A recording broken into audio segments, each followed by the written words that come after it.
My name is Marcus Reed. Today, I want to tell you a story. My story. The story of how the woman I loved, the one I trusted with everything, quietly started building a life behind my back. It all began when she took a business trip to Reno with her boss. When she came back, she looked me in the eye and called me a joke. But what she didn't know, I'd be the one delivering the final punchline.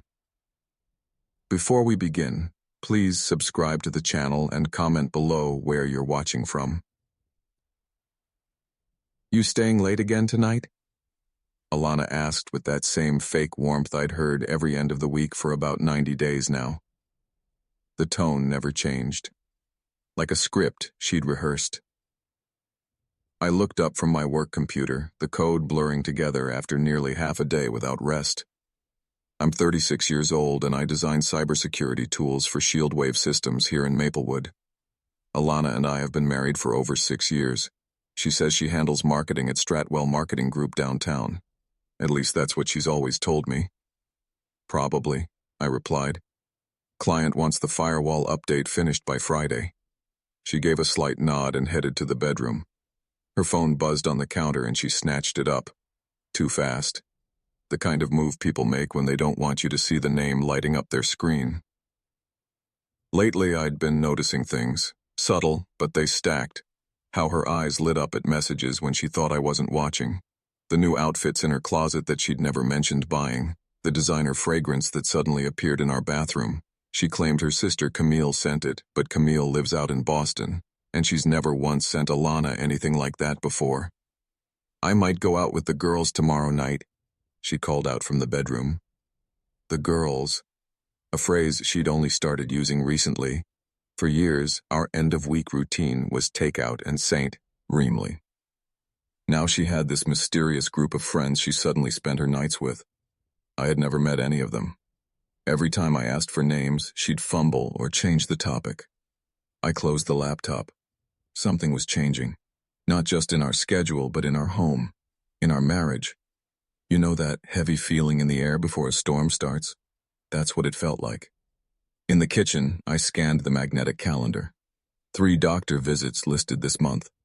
She hadn't told me about a single one. One entry caught my eye. A team-building event on a Saturday. I knew that was a lie. Stratwell didn't do weekends. I helped them install their internal security protocols 2 years back. I would have known. The house no longer felt like ours. More like hers, and I was just living in it. I heard her voice drifting from the bedroom. She spoke in hushed, deliberate tones, the kind people use when they've got something to hide. Back at my computer, I opened a different kind of program. Not to build security, to test it. I'd been meaning to scan our home network, see what devices were tapping into it. The scan would take about an hour. My thoughts wandered. Alana and I met at the Corner Bean Cafe near Western Lakes University nearly a decade ago. She was in business school. I was finishing up computer science. She laughed at my dumb jokes about bugs and coding errors. I thought it meant something real. We moved in together after graduation and tied the knot 2 years later in a modest backyard ceremony at her parents' place in Hillside. Her mom cried. Her dad looked me in the eye and said I was a good man for his daughter. I believed him. Right after our marriage celebration, I landed the job at ShieldWave Systems. Decent pay, great benefits. Alana found her way into a small marketing firm before being picked up by Stratwell for better pay. She specialized in campaigns for house, Sing developers and contractors. 3 years ago, we bought the house on Sycamore Lane. The down payment came from my savings and a small inheritance from my grandfather. The mortgage, solely in my name. I had the stronger credit. Alana said she'd add her name to the deed. She never did. For the first 5 years, we had a rhythm. Coffee in the morning. She packed my lunch. I handled bills and repairs. She planned birthdays and social events. We talked about starting a family. Not now, but someday. Then things began to shift. She stopped packing lunch. Claimed she was buried under work. Started staying late. Long meetings, weekend calls. Her boss, Jordan Blake, came up more and more. Jordan thought her campaign was brilliant. Jordan encouraged her to take a digital strategy course, Jordan took the team to pricey downtown restaurants. I met him once, last summer at Stratwell's annual summer mixer. Tall, polished, flashy watch, the type who boasted about winter getaways in Snowy Ridge. He shook my hand, then quickly looked past me like I wasn't worth his time. After that event, she kept talking about Jordan. He said this, believed that. She repeated how he thought she had untapped potential. Then came the travel. A workshop in Kingsborough, a conference in Sierra Bluff, client dinner meetings in Maplewood, always places I couldn't verify, always cities known for fancy hotels and high-end dining. The network scan beeped. 12 devices were showing as connected to our Wi-Fi. I counted. 2 work computers, 3 phones, 2 tablets. The streaming hub, media console, printer, router, security system. That made 11. But the 12th, it was a Lux Phone X, something I didn't recognize. It had been logging in daily for the past 6 weeks, always between 6 p.m. and midnight, always when Alana was home. I stared at the screen. I didn't own a Lux phone, never have. Alana always used Droid OS, said it worked better for her files and apps. Yet somehow, someone with a Lux Phone X had regular access to our home, our Wi-Fi, and my wife. I opened the detailed logs. The unknown Lux Phone X had been pulling heavy data almost every night. Streaming apps, social media, encrypted messaging, usually between 8 and 11 p.m. The same time Alana claimed she was exhausted and going to bed early. Fingers moved with practiced calm across the keyboard. Years of debugging taught me one rule: never guess. You follow the data. The phone's last ping was at 7:30 p.m. That lined up with when Alana said she was going to shower. I could still hear water running upstairs. I checked our cell account. Just 2 devices, hers and mine. This third phone wasn't on our plan. Whoever it belonged to had their own line. Next, I logged into our home security panel. The motion tracker in our bedroom had picked up 3 heat signatures at 7:25 p.m. That meant someone else had been in our room, tonight, for about 15 minutes. I shut the work computer and stepped into the kitchen. Everything looked just as it always did. Clean dishes, sorted mail, Alana's work bag hanging on its usual chair. But nothing felt normal. I opened the fridge and grabbed a bottled soda, twisting off the cap. The only sound in the house was water from the upstairs shower. After 6 years together, I thought I knew who I was married to. I thought trust was something that, once earned, stayed. I finished the drink and tossed the bottle in the recycling. Then I returned to the desk and opened a new program, not for protecting systems, but recovering what others try to erase. If someone had been using our internet to talk, text, or stream, I'd find the traces, cached files, downloads, digital dust most users never think about. The recovery scan began instantly. Estimated time, 43 minutes. I leaned back and waited. Maplewood. The sky outside was dark and quiet. Inside, my world was seconds from breaking wide open. At 11:47 p.m., the scan completed. Alana had already been asleep for an hour. In the files, I found what I needed. Bits of chat logs, video call records, photos, all from the Lux Phone X that had been silently tapping into our home. The chat app was encrypted, one I recognized as popular with people who needed privacy. The recovered fragments stretched back 2 months. Lines like, "Can't wait to see you tonight." "Marcus is working late again. He doesn't have a clue. Sierra Bluff Hotel was perfect. When are you leaving him?" Then the photos. I stared at them for 10 minutes without moving. Images of Alana in places I knew too well. Our bedroom, our kitchen, the couch we'd shared for years. But she hadn't taken these for me. She had been documenting pieces of our life for someone else. I cross-checked the Stratwell Marketing Group employee directory. There he was. Jordan Blake, campaign strategist. Same department. Same man she kept mentioning. His address? Lux Heights Residences downtown. At early morning, I told Alana I had an early client meeting. She barely looked up from her coffee. I drove straight to Jordan's building, The place had valet parking and a doorman. Rent there was probably higher than most people's full salaries. I parked across the street and waited. At just past 7, I saw her car pull up. She stepped out wearing a dress I'd never seen before, heels that cost more than most monthly groceries. Jordan came down to meet her. He kissed her. Not like co-workers. Like people already planning forever. I took photos with my phone, then followed them. They drove to Stratwell's office, walked in holding hands like they had nothing to hide. I sat there in the parking lot until 9, then headed to my own office, but I couldn't focus. The code on my screen looked like alphabet soup. During my lunch break, I stepped outside and called a Marit, a law specialist. Didn't give names, just described the situation. Asked about Midland state divorce rules and how adultery fit in. The attorney explained, no-fault laws applied, but infidelity could still impact the division of assets and spousal support. Documentation would matter. I already had enough to start, but I knew I needed more. That evening, Alana returned home as if nothing had changed. She greeted me with a kiss and asked about my day. Quiet, I said. Yours? Busy, she replied. Jordan's got us prepping for a new campaign in Maplewood. Might need to travel next week. Maplewood, where I'd seen photos of her in a hotel room just 2 weeks ago. Sounds like a big opportunity, I said calmly. She smiled and went upstairs to change. I heard her voice again on the phone, soft, guarded words drifting down the stairs. I grilled some chicken, made a quick rice dish. We sat on the couch and watched a comedy show. She laughed like everything was fine. After dinner, she said she was tired and headed to bed early.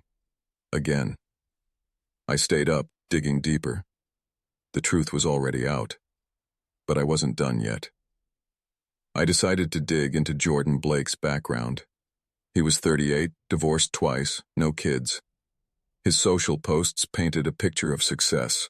High-end watches, sports cars, trips to Snowy Ridge Resort, designer suits.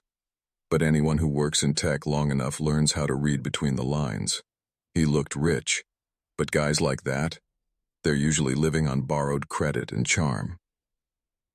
By midnight, I checked the network again. That same Luxphone X had connected at 8:30 p.m. and stayed on for 2 hours. The traffic logs showed massive downloads, probably video calls or media. That's when it hit me. Alana wasn't asleep upstairs. She was still awake, talking to Jordan, on a hidden phone, living a whole different life, right under the same roof. The next morning, morning, she casually told me she was heading out shopping with Camille. I said that sounded great.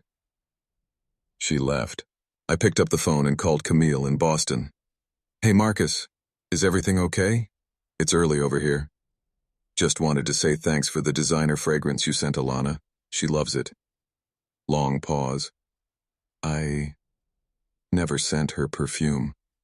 The last thing I gave her was a scarf, at Christmas, from Budget Mart. Another lie, confirmed. After that, I did something I never imagined I'd do. I went through her dresser. Under folded tops I'd never seen her wear, I found a stack of receipts. Hotels in Sierra Bluff, Maplewood, and Kingsborough. Restaurants I couldn't afford, jewelry stores, boutique clothing brands. All of it paid using a card I didn't recognize. Tucked inside a velvet-lined keepsake box was the card itself, a platinum rewards card with her name on it, but not from our bank. Entirely different institution. I called the customer line, claimed to be Alana. I had all the security answers, her birth date, mother's maiden name, everything. Balance, $12,000. Minimum due, $300. Last payment? 6 weeks ago. Same time that Luxphone first appeared in our network. Someone else was covering her debt. Next, I opened her work bag. Business cards for marital law specialists in Crestmont and Sierra Bluff. Notes about how to divide assets, how spousal support gets calculated, a printed email about changing names after divorce. She wasn't just cheating, she was planning to leave, and she'd been planning for months. The date on the email? Around 90 days earlier. exactly when she started asking if I'd be working late every Thursday. At the bottom of the bag, wrapped in tissue, was a custom proposal ring. Not her gold band, a brand new diamond proposal ring. Something I never could have afforded. Jordan had asked her to marry him, and she'd said yes. I sat there on the couch, the same one we used to cuddle on, holding a stranger's ring. I thought about how she'd been sleeping Besson, eat me every night, saying good morning with a kiss, pretending. My phone buzzed, a text from Alana. Shopping's taking longer than expected. Grabbing lunch with Camille. Be home by 4. Camille was in Boston. Alana was lying. Again. I drove to Lux Heights Residences. Her car was in the valet lot. I waited until 3:30. They stepped out together, laughing. Jordan carried the shopping bags. Alana wore new clothes, tags still attached. They kissed, long and slow, the kind of kiss people share before saying goodbye for a while. She drove home at 4:15, bags in hand. How was lunch with Camille? I asked. She smiled. Good. She says hello. I nodded and walked back to my desk. Time to build my own escape plan. The next morning, I drove across Crestmont and opened a new personal bank account, moved half of our joint savings. No legal barrier. We weren't formally separated. I also rented a safe deposit box. I copied everything. Hotel bills, photos, credit card details, chat logs, evidence. On the start of the week, I took a personal day and met with the attorney I'd spoken to. Her name was Denise Carter, a sharp-eyed marital law specialist who dealt with infidelity and hidden finances. Midland's state is no fault, she said. But this is different. The secret card, the planning, the amount of documentation, this shows clear intent to defraud. I gave her the files. She reviewed them quickly and asked, "How do you want to proceed?" "I want the house.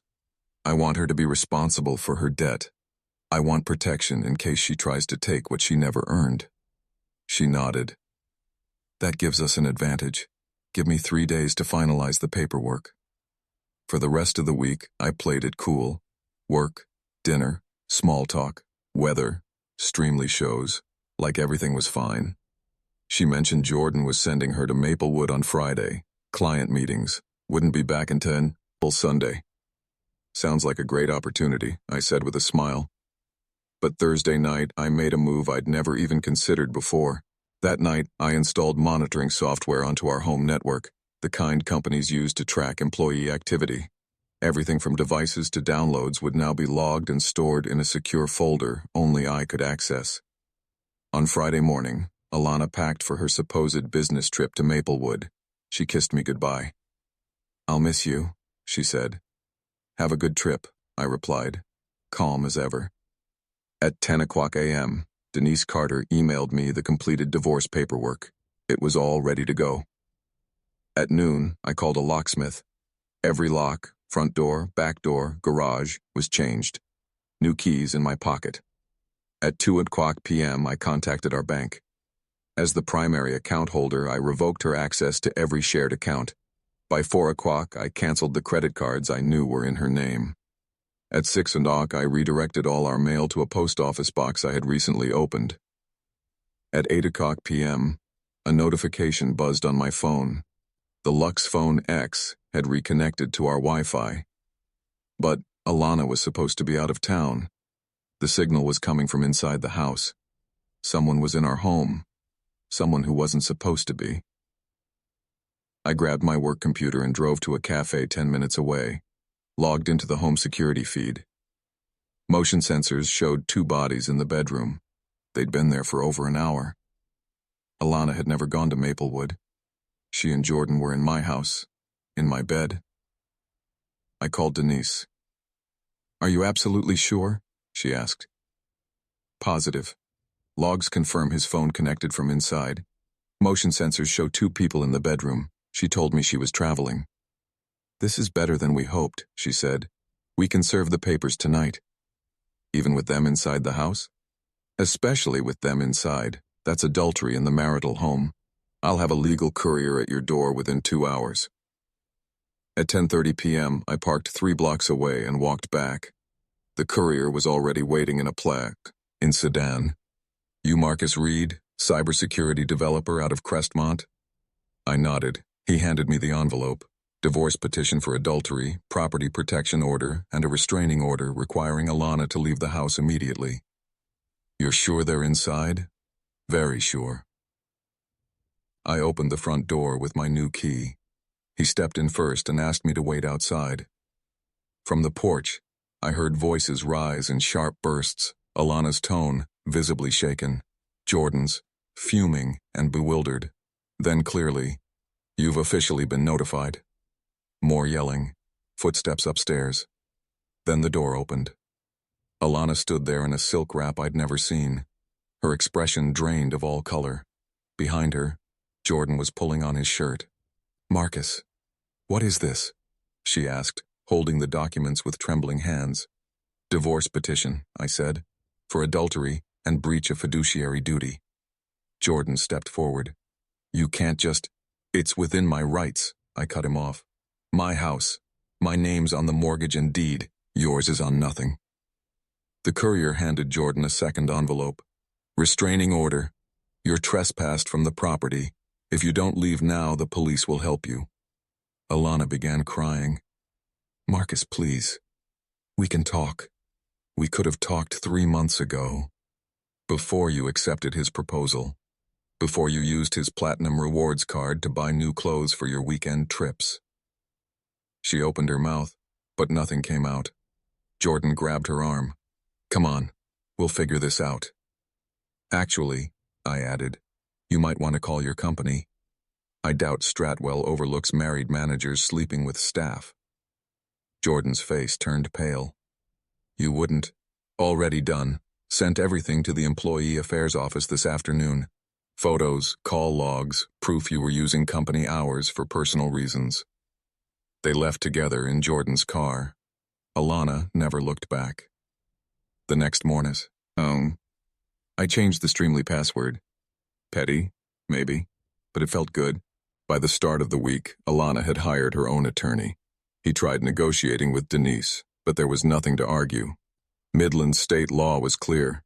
She had cheated, lied, hidden finances. She walked away with nothing, except her personal items and the debt on Jordan's card. By Tuesday, Jordan was fired from Stratwell for policy violations. No severance. Without his paycheck, he couldn't afford the Lux Heights apartment. Without a job, he couldn't support Alana's expenses. They moved into a cheap rental near the airport. Thin walls, loud neighbors, shared parking lot. Alana tried returning to Stratwell. No chance. They had a zero-tolerance policy for ethics violations.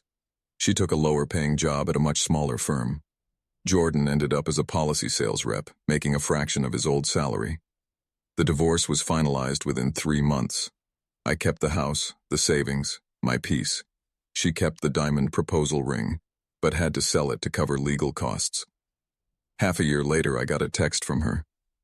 "I'm sorry, I made a terrible mistake." I deleted it. No reply.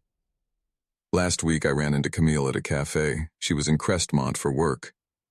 "How have you been?" she asked. "Better," I said. She nodded. "Alana called me. Said she misses being married to you. That ship has sailed." I told her the same thing. I finished my coffee and walked home, my routine, my peace. Some mistakes you only get to make once. 6 months after the divorce was finalized, Jordan got fired again, this time for falsifying client info. He moved back in with his parents in Northfield Ridge. Alana's credit was ruined from unpaid bills. She found a roommate through a chat app and took night shifts at a call center. Her marketing career? Over. Word had gotten around. They never married. He couldn't afford it, and she finally realized he wasn't the man she thought he was, just someone who traded morals for comfort. Looking back, uncovering the truth wasn't the hard part. Learning to trust myself again, that was the real battle.